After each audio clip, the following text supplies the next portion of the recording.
Балтван.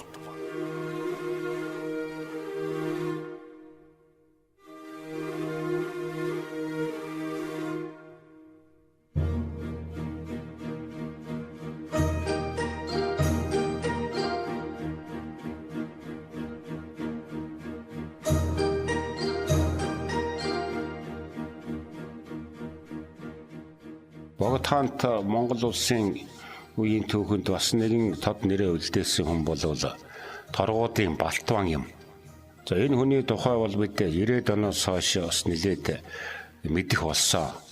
Гэхдээ түүх сонирхогч биш хүн бол нэг төдийлөн сайн мэддэггүй.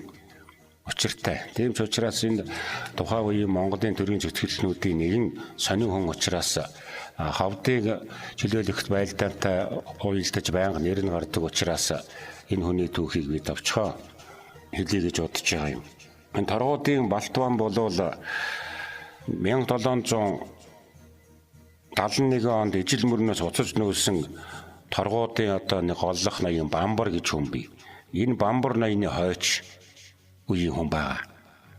Энэ Балтван 1882 онд энэ Шинжааны монголчуудын одоо Монгол нутгийн 5 нутгийн нэг болох хар усны торгуудын газар нутагт төрсөн.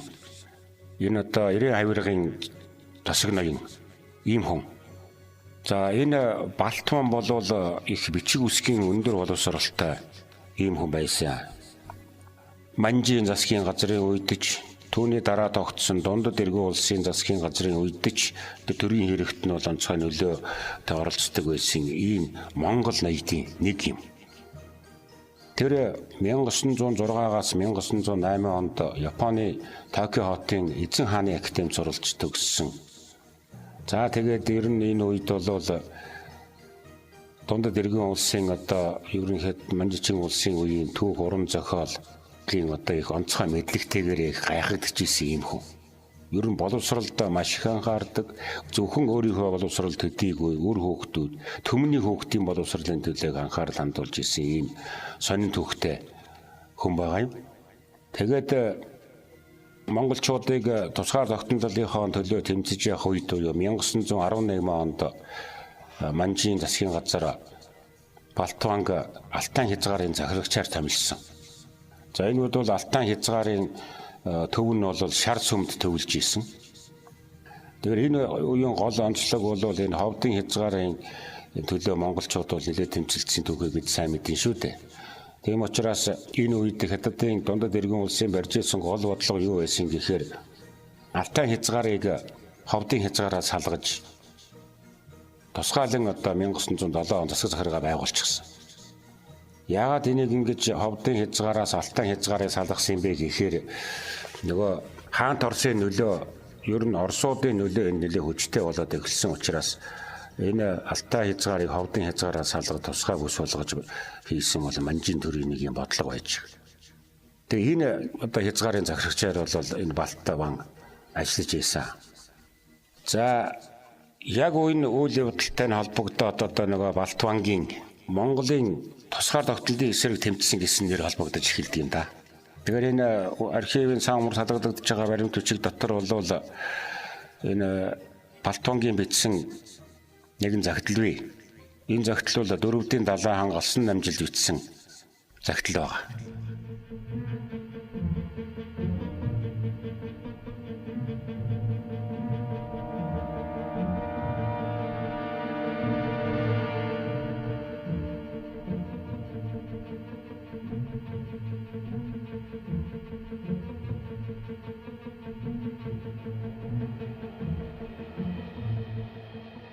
Энэ загтал дотор бол ховдын хязгаарын ойрд дөрвдүүд халахтай нэгдэж болохгүй. Халахууд хууран шүү. Бидэнтэй холбоо тавай. Өгөнд ис орвол сэргийн хүчээр дайдна гэсэн ийм бод бичиг баг. Тэгэхээр энийг Балтван өөрөө бичсэн үү, Манжийн засаг захиргааны шагалж шаардлагаар бичсэн үү гэдэг янз бүрийн зүйл бий л дээ. Яг энэ утгаараа бол Балтванг бол Монголын тусгаар тогтнолын төлөө эсэргүүцэн тэмцэгчээ гэж ингээд түүхэнд орчихсон юм.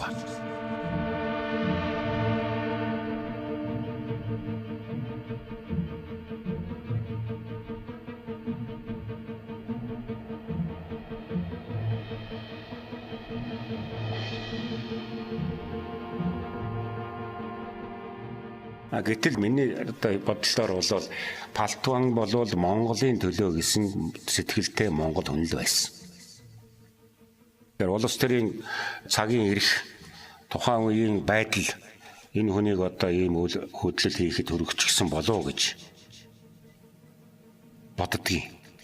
Яг одоо энэ үед бол энэ ховдыг чөлөөлөх байлдааны үед энэ цагаан түнгийн хувьд бол хавьд энэ тодод эргэн улсын тал одоо их цэрэг хоримтлуулад одоо бараг 3,000 гаруй цэрэгийн хүч хоримтлуулад энэ ховдыг дахин буцааж авахын үйл ажиллагаа хийх гээд цэргийн хүчээр эзлэх гээд ийм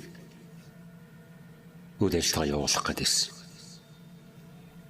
Тэгээд яг энэ хятадууд хизээ давтлахын ямар чиглэлээр давтлахын энэ төр гэдэг нь одоо тодорхой биш мэдэгдэхгүй ингээд байсаар байтал монголчууд наана нуус цэрэг дайны үйл ажиллагаанд бэлтгэдээд байх энэ үед Балтуаныг энэ Дамби жанцсанд одоо энд яг цагаан төмгөд оролцоод байгаа хятадуудын цэргийн тоо зэвсэг цаашдын зорилго энэ тухай мэдээ хөрвүүлсэн гэсэн нэг юм баримт байдаг.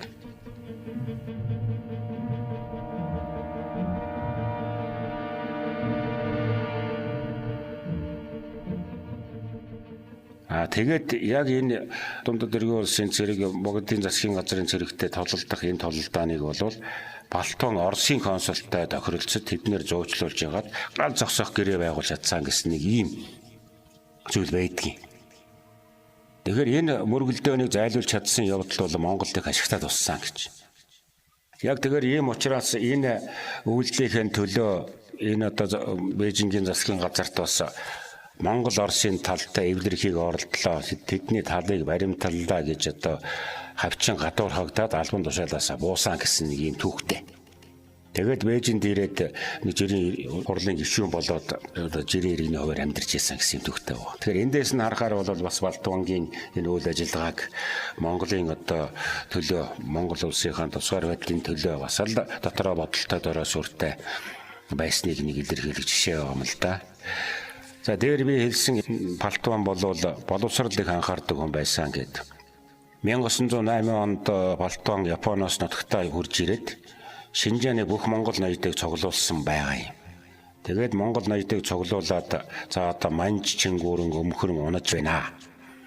За цаашид хэрхэн одоо бид явах вэ? Юу хийх вэ гэдгийг зөвлөлдөж ярьж ийсэн гэж.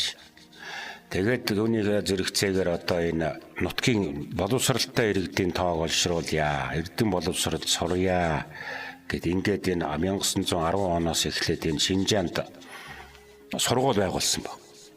Тэгэхээр энэ Балтуангийн байгуулсан сургууль бол 1930-аад оны хүртэл одоо Шинжаанд ажилласан. Энэ сургуулиас олон тооны одоо эрдэм мэдлэгтэй боловсралтай хүмүүс төрж гарсан. За тэгээд Балтуан бол Шинжааны энэ Монгол хүүхдүүдийн дундаас 500 хүүхдийг сонгож аваад Оросод, Японд, Европын улсуудад сургая гэсэн ийм санал гаргаж ирсэн. За энэ Балтуангийн саналыг бол зарим одоо нөгөө ноёдууд нь яг тэ нөгөө идэх хоолоо уртл болгодог нөхдүүд бол ойшоо дэмжээгүй. Харин Балтуан бол 4 хүүхэдтэй байлаа. 2 хүү 2 охинтой. Энэ 2 хүү 2 охиноо Балтуан бол том өндөр боловсрол эзэмшүүлж чадсан их сонин хүн. Түүний том хүү Минжүрт орж Оросын цагаан хааны одоо тэтгэлгээр Санкт Петербургийн академид цэргийн академид суралцсан. За түүний дараагийн хүү Цэдэнд орж бол Германд суралцсан. За том охин Сэрцоогоо Японд одоо боловсрол эзэмшүүлсэн. Энэ Сэрцоогоо бол хүн өмчөд эмч болох гэж Японд суралцсан. За харамсалтай нь Сэрцоо нь бол сургуулаа төгсч чадлагүй залуугаараа насын үед болсон. Отхон охин Нэржидмаага одоо анх эхлээд Бээжингийн Франц сургууль суулгаж байгаад тэгээд насанд хүрээд одоо том болохоор нь одоо Европт өрний хэл соёлын сургууль одоо Франц сургасан. Тэгээд ингээд 4 хүүхдээ дөрүүл ингээд одоо хамгийн бага хүү Цэдэнд орж игээд Германд боловсрол эзэмшүүлсэн. Тэгэхээр энэ Балтуан харахад бол 4 хүүхдээ Герман, Франц, Орос, Японд ингээд тус тусад нь боловсрол эзэмшүүлж гисэн юм хүн байсан. Тэгээд чиний тухай бол одоо бид нэлээд их олон зүйлийг сонниосч зарим одоо түүхэн баримтад зохиолоос хараад байгаа шүү дээ. одоо тэр харуулалтаа гэдэг энэ номонд бол тэр Франц эмгийн байж байгаа торгууд эмхтэй ирж одоо нутагта ясаа тавьж байгаа тухай гардаг. За дээр нь энэ Нэржидмагийн тухай бол олон сурвалжид аялагч нарын тэмдэглэлд үлдэж хоцорсон байдаг. За Монгол хэвлэгдэж гарсан тэр хааслуундын дурсамжаар бол энэ Нэржидматайг таарлсан байдгийн. Нэг гоё юмсаг охин морин дээр явах уцгаа суучихсан дагвж ирээд тэгээд танилцж байсан гэж. Тэгээ хожим энэ Нэржидмаа бол 1937 онд торгууд нутагтаа буцаж ирээд амьдарч идэл нөхөр нас орсон. Тэгэхээр 1938 онд тэр Нэржидмаа Бээжинд сууж байсан Францын одоо консул Мишель гэж хүнтэй гэрлээд тэгээд одоо энэ нөхрөө дагаад энэ Азийн олон орноор явж исэн тухай урсаж үлдээсэн байдаг. За тэгээ Нэржидмаа бол маш олон хэл мэддэг. Дээр нь хөгжим тоглодог, юм бичдэг. Одоо Европын гол хэлнүүдээс гадна Араб, Перс хэлийг одоо үзэж судалдаг. Түүхийг сайн мэддэг. За гэртээ уул цэцэрлэг байгуулж арчлах юм сонирхолтой ийм хүн байсан гэж хааслан тэмдэглэж үлдээсэн баг. Тэгээд ер нь энэ Нэржидмаа бол явсан газар болгондоо Монголыг сурталчилж явдаг.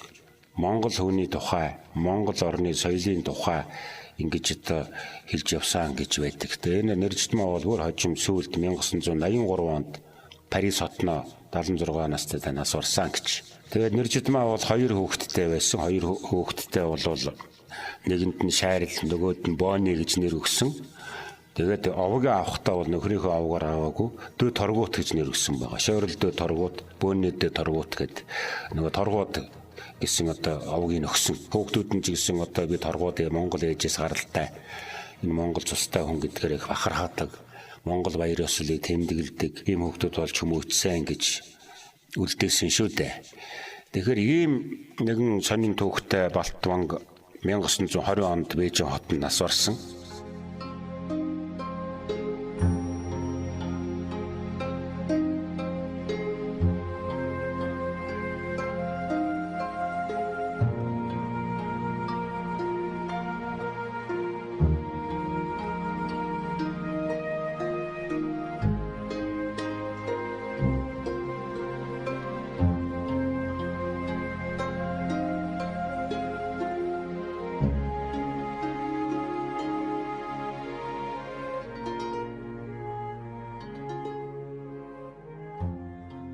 Ягаад тэгэхээр энэ төвний өхлийг бол бас хорлцчихсан гэж одоо түүхэн тэмдэглэж үлдээсэн баг.